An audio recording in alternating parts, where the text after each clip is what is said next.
There are strange creatures in the forest, and they're watching you from the tree line. From skinwalkers and werewolves to Wendigo and Bigfoot, there are so many sightings of strange animals in the woods. It's hard not to believe that there's really something out there, something hungry, something that might just be thinking that people kind of look delicious. Enjoy these allegedly true stories of monsters in the forest. Now let's begin. I mainly work the closing shift at the local Walgreens, which is 2 p.m. to 10:30, and being in Minnesota, it gets pretty dark early this time of year. The workday itself went pretty quickly. Nothing out of the ordinary or anything that would give me a sign that I was about to have an encounter with something that definitely wasn't human. Anyway, I live with my aunt, and I don't own my own car or even have my driver's license. So usually, I just bike to and from work. The route I take to and from the place is fine during the day, but at night it takes on a different presence entirely. For a little bit of the way there are street lights and busy roads, but not for very long. The way home is covered in pitch black darkness. I normally just counteracted with taking out my phone, turning on my flashlight, but this night I wasn't as prepared, not like I normally was. Once the clock ticked 10:30, I clocked out of work. I stood outside in the chilly night air and slipped my arms out of my sweater sleeves and turned it around so that the hood of the sweater was in front of me. I always call my girlfriend once I get off work, just because the way home uneases me somewhat, and it feels good to have her voice filling me with comfort. I dropped my phone into the hood, dialed my girlfriend's number, and I began to unlock my bike while she told me all about her day. As I set out towards home, I became distracted by just listening to her talk about something she did at school. So when I got to the point of the route where the streetlights end and the darkness begins, I started to slow my biking pace, and I looked down at my hood and began to grab my phone out of it. But suddenly, as I did this, the hair on the back of my neck stood up. I felt my body, for whatever reason, go into full alert. My heart was pounding faster, and I felt a chill run through me. That's when I tapped on my flashlight app on the phone, and I raised the light so I could illuminate everything in front of me. It was when the light illuminated a sickly pale, inhumanly skinny figure that I froze in fear. I watched this creature glance back at me. Then it let out a low, guttural growl and the blink of an eye. It leapt from the path and into the heavily overgrown woods.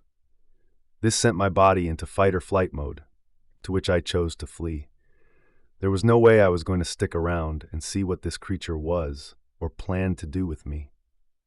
I dropped my phone back into my sweater hood, and I kicked off the path and stood up as I biked, pedaling as fast as I could, putting my whole weight into it.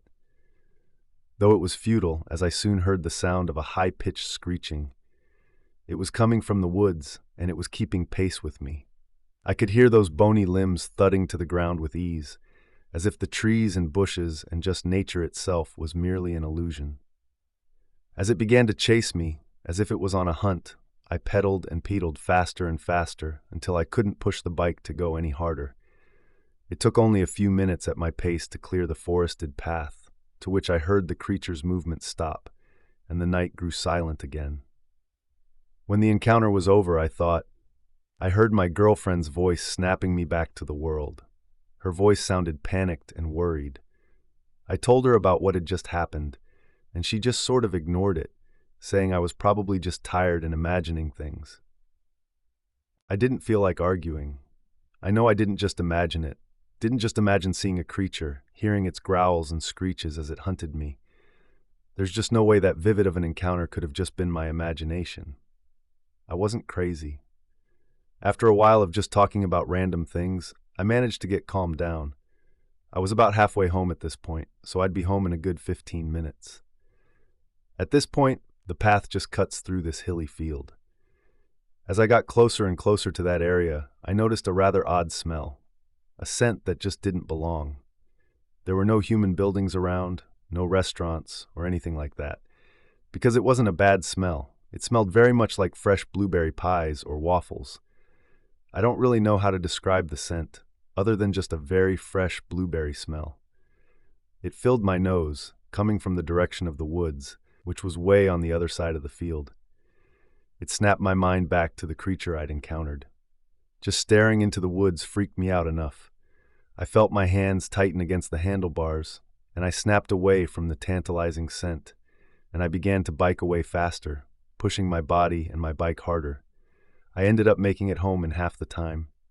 I put my bike in the garage, and I quickly walked upstairs to my bedroom. I logged into my laptop and began to Google urban legends, as well as paranormal stories about the area I live in, but nothing really described the encounter I had. As the days passed, I began to push the memory of the event back in my mind, and I didn't think about it until just yesterday. For me, yesterday was Halloween. It was 10:30 at night when I felt that same sense of fear and dread, the same feeling of the night of that encounter. I slid my laptop off my lap, and I stood up off my bed and walked over to my bedroom window. My blinds were open, and so was the window. As I stood over it, I froze. Off in the distance, standing by a tree which was roughly 10 feet away from the house in the backyard, I saw the sickly pale body of the creature, and then I saw its face staring up at me. I felt as if it was staring deep into me, sensing my fear. Hurriedly, I closed the blinds and locked the window, and I crawled into bed. I began to play random YouTube videos, trying to get my mind as far away from that fear as possible. As I typed this story, I can't help but pray that that was the last time I'll see that creature. Story number 2. The story I'm about to tell you is pretty recent, merely a few weeks old. I'm 17 years old, with quite a bit of background in cryptozoology and a decent understanding of the natural world. As such, I have quite the fascination with the mundane, such as forestry, environmental sciences, conservation, and preservation. Because of this, I found myself going with my class to an overnight workshop in Eagle River, Wisconsin, called Trees for Tomorrow. The workshop in itself was fantastic. It showcased many skills a forester may need, despite everything that was put into practice I knew. Everything from wood cutting, tree identification, and approximate cords per acre were put into practice. We were also taught navigation with a GPS and compass. However, it was during the compass navigation when everything went south. Now, I'm a pretty avid outdoors person. I've been hunting for 7 years of my life and romping around in the woods as early as I could walk. Coupled with my insatiable curiosity of the world, I've taken it upon myself to know where I roughly am at all times. This led to me having an incredibly accurate internal compass, along with an acute gut feeling that could tell me if something wasn't right. And after you hear this story, that might just be the reason I'm still alive today. Now let me tell you about our mission. As a group, we were to navigate through several trees scattered throughout the forest, using only our compasses and a rough map. I was the only person in that group who knew how to use a compass, besides an underclassman from my school named Blake. Blake was a slow worker. He knew how to work the compass, just it took him some time. As for me, I found this unacceptable, and I romped ahead of the group, unwilling to wait for my slow teammates. It was this arrogance that would later get the best of me. So I ended up going ahead, picking my way through the trees and undergrowth, using my overconfidence to make my way through the forest. My first mistake was, in fact, listening too intently to the instructions and ignoring my internal compass and gut feeling. I used the compass as directed, holding it out in front of me parallel to the ground, dialing to the correct number, then putting red in the shed whilst following Fred. This is a rhyme we used often to depict the degree number you wanted to go. I'd made it to the first tree with little difficulty, but it was much more than 300 paces on the next route when I found myself way off target. I immediately dropped my compass to my side and headed back to the previous tree through thick brush and saplings. I went onward with my group, as they had managed to catch up when I had backtracked. Then the red flags began to show up. I was walking around 10 degrees to the southwest of where Blake's compass was pointing, and I stubbornly ignored their track and headed on my own. It wasn't long before I found myself traveling further alone, keeping my eyes peeled for the tree with the mark on it, while also keeping an eye on my compass and waypoint. I was shaken from my track when I heard my group call out to me. Apparently on their own, they'd found the tree, and I was the one behind. I was irritated. I scowled and followed their voices to meet up with them, and we resumed our trek together. But I felt this very dark feeling in the depths of my stomach. Why was my compass acting up? I didn't have anything metal on me to cause any interference, and the soil in the area was not metal-rich. In fact, it was sandy soil. I checked over my compass and person for any interference. I once again fought my better judgment and followed along with my compass's trail. But with every step I took, I felt a growing feeling of uneasiness in my gut. Yet I ignored it and persevered. After stumbling into a little clearing, now very much unnerved, I took a bearing of my surroundings. The forest was getting thicker and thicker in the direction my compass pointed me to, and confusion sprouted in my chest when I heard my name being called from that same direction. How was that possible? I would have heard my teammates stumbling through the brush if they had just come this way. My name was being called still, continuously, and I was looking at the map as I shouted, I'd be right there. I made small steps in that direction while checking my coordinates. Still, they insisted on calling my name over and over. But the most recent call made me stop because I realized something. They were all calling me in the same pitch, same tone, same order. As I listened, they called out again in the exact same way. This is when my alarm bells went off loudly in my head, and my mind could only think of one thing. Wendigo. You see, I was no stranger to cryptids, and growing up I've heard many a story concerning the Wendigo and how they often mimicked human voices. Of course, when I thought that, I shook my head. That can't be real, I thought. Even still, I found myself terrified, and I stopped in my tracks. This still didn't explain the compass. Why was it acting up like this? In my hesitation, I was alerted to a faint call coming from roughly 100 degrees to the northeast. I gazed into the seemingly endless sea of trees, and my frightened mind visualized what could be beyond them. A creature of a Native American folklore and nightmares. Thinking that a creature that couldn't be explained by science was just beyond the veil of green, it shook me. Then scarily, I began to feel morbid curiosity. Whatever was beyond those trees knew I was aware of it. The air gave me the impression like the creature was chuckling to itself. I wanted to turn and run. I felt like a kid again, scared of the dark, but it was broad daylight. Then again, another part of me wanted to go, wanted to see what it really was, to see if it really was this Wendigo that I'd always been afraid of. The contradicting feelings that thawed inside of me came up to a boiling point when I heard another faint call. This time I could tell it was from my actual group, the other kids. I snapped myself out of this trance. I gave one last glance back to the dense woods before moving on, and I severely regret it. Out in the distance, within the sea of trees, I saw a hairless, human-like head peeking out at me. A face I'd never seen before. A face that scared me more than I thought possible. I ran back to my group. I felt a tug in my stomach, nagging at me every step of the way. I couldn't mention this to anybody in my group, because they'd probably call me crazy. When I rejoined them, safely, the effect seemed to carry on with me, because now everyone's compasses were seemingly going haywire. The next thing we knew, we were desperately struggling to find the next tree. Luckily, it wasn't too long before an overseer came to help us out, but when he looked at his compass, it began to act up a little bit as well.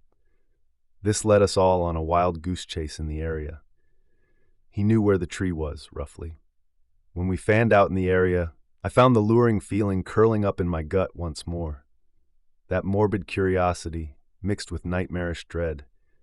I kept wanting to go back in that direction where I'd seen that thing, yet the other side of me knew that was crazy. It was like a game of cat and mouse. I hated it and enjoyed it at the same time. Suddenly, the overseer called us back, and immediately I felt this disgust for myself that I was even tempted to head back in that direction. Whatever hold that thing had on me, it was gone, and I couldn't be more relieved. Soon we were walking out of the woods, back to the bus, but that tugging feeling never completely left me, as if the thing had strings in me and was pulling me back like some puppet. I would be back, though, but I wouldn't be allowed the freedom to wander the next day. I would be confined to my group, but nevertheless, the desire to see that creature again tugged at me.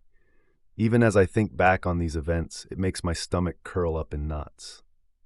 Something wanted me to go into the woods, and I feel that same something wants me to walk out my own door and get lost in the forest. It's tempting to make this nagging sensation go away, but I know better. For now, I just have one thing to offer you.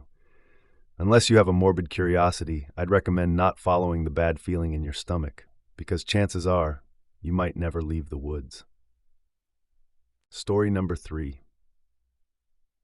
This story takes place up in Panguitch Lake, up far in the woods where my dad and I have our own family cabin.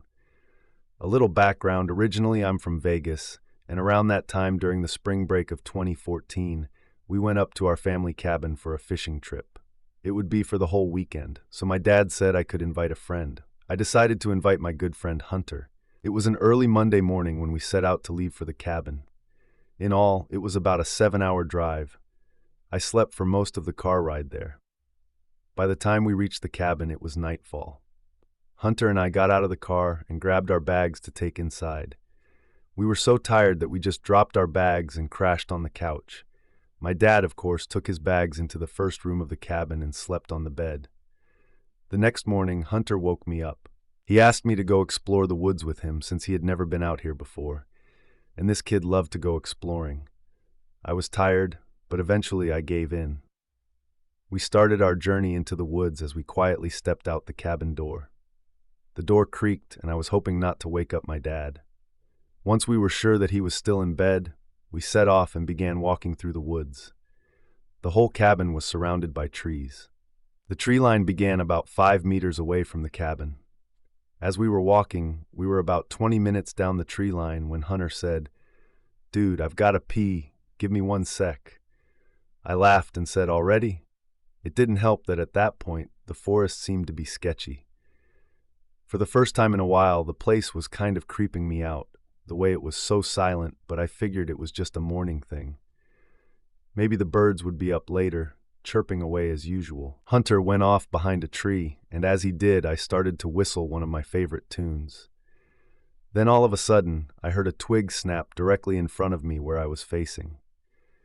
At first, I was really confused, wondering what it could be. I didn't really think much of it, just thinking it could have been some kind of animal or the twig fell off of the tree. I turned around, facing directly towards Hunter, who just got back from doing his business. "So you want to head back?" he said. "Yeah," I replied, trying to hide my enthusiasm for the idea. It was so eerie out there, I was ready to head back. As we began walking, I heard the sound again, snap. This time it came with a growling noise coming from directly in front of us.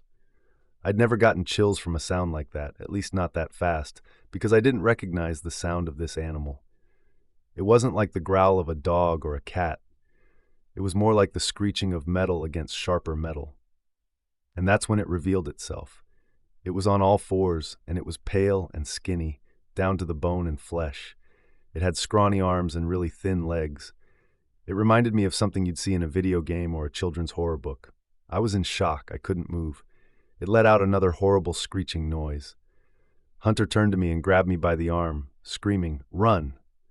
I snapped out of it, and we ran as fast as we could back to the cabin. But all the way, I could hear it behind us, getting closer and closer. "Don't look back," I said, and we kept running. I felt like my lungs were going to give out, but somehow I managed to force myself to keep running. We got back to the cabin, and I slammed the door and locked it as fast as I could. Hunter and I were both in tears.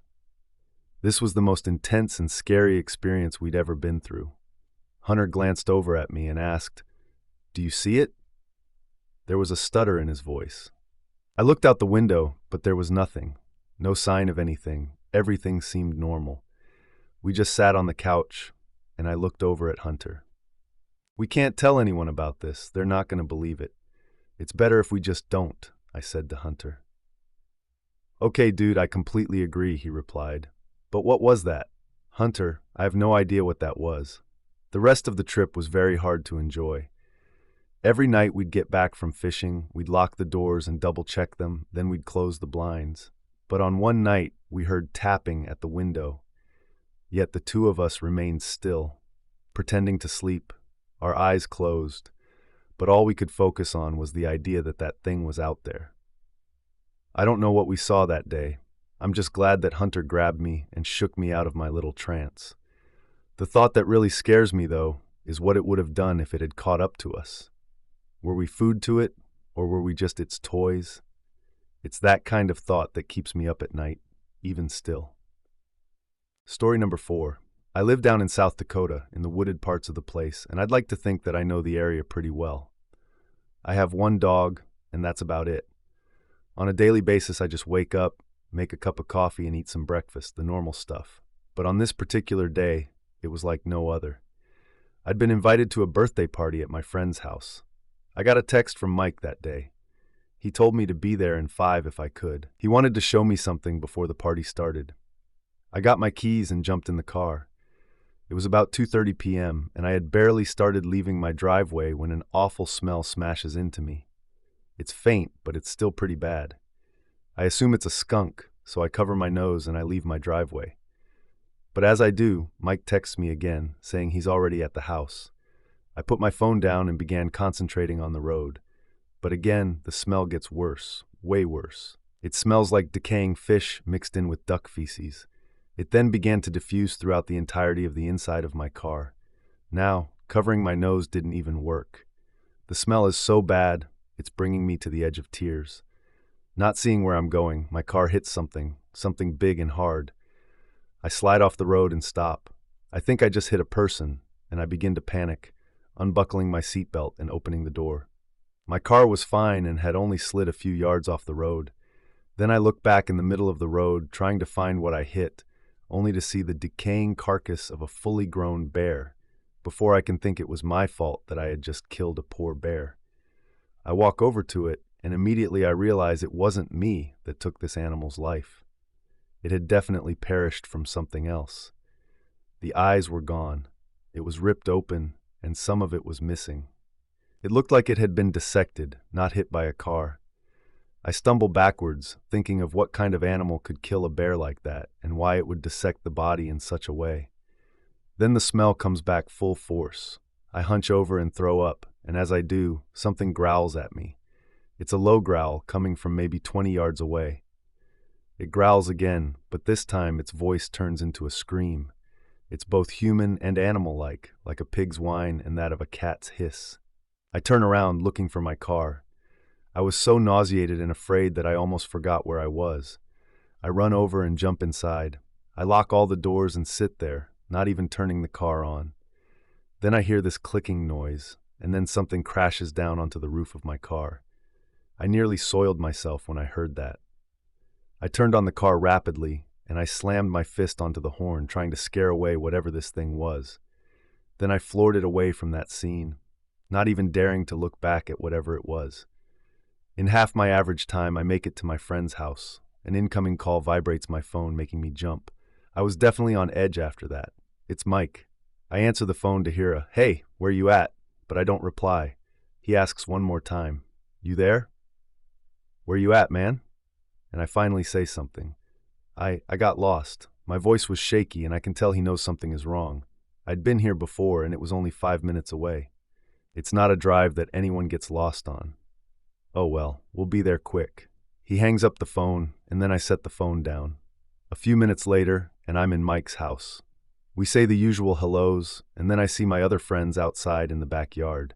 One of them is Dylan. Mike takes me to the back and shuts the glass door behind him. I look at Dylan, not even saying hello, and I can see he's scared. This freaks me out, because even Dylan doesn't get scared that easily. I ask him what's up, and he points over to the trees. I don't know what I'm looking at, but then I can see just a little bit of the forest. Whatever it was blurry at first. I could just see shadows, but then my vision focuses. There are dead animals lining the tree line as if something had been stacking them to make an arbitrary line, or maybe a border. After experiencing what I just experienced, and because the rotting smell returned, I began to cry and break down. Dylan looks at me, and so does Mike. I didn't want to stay out there any longer. I practically threw myself through the glass door and rushed inside, pulling my friends with me. I begin to tell my story of what had just happened before I came here, but before I can finish, the doorbell rings, followed by laughter. I know it's more of my friends, and I rush to the door. It's Samuel. He looks panicked. I was about to ask him what's wrong when we suddenly hear something on the roof. There's a slow and steady creaking sound coming from above us, and the rotten smell is as strong as before. It was almost impossible to breathe. "I can't," Dylan whispers. Then the creaking stops. We sit there not breathing, partly because we're afraid and partly because it's almost impossible. Now, I want to say that after that, something crazy happened, but no. The sounds didn't come back and the smell quickly faded. Eventually, more people showed up for the party and everything was normal. When the party was over, I had to go home. I dreaded driving back, but I forced myself to. I pulled into the driveway and quickly went inside. Then, feeling exhausted, I laid myself into my bed. I shut my eyes, then I heard something from just outside. It was a deep and heavy breathing that wanted to be heard, and all I could do was sit there, afraid, and listen to it. There you have it, 4 poor souls who sighted something bizarre and creepy in the woods. What do you think of it? Do you think these creatures exist? Do you want to see one for yourself? Or do you think it's something else, something natural that they're mistaking for a monster? One thing is certain, if I was in any of these situations, I would need a few more pairs of pants. Good night. Now, we have come to the end of today's episode, and if you like these stories, then hit the like button, press the notification bell, and subscribe for more spine-tingling content. And we will see you in the next story.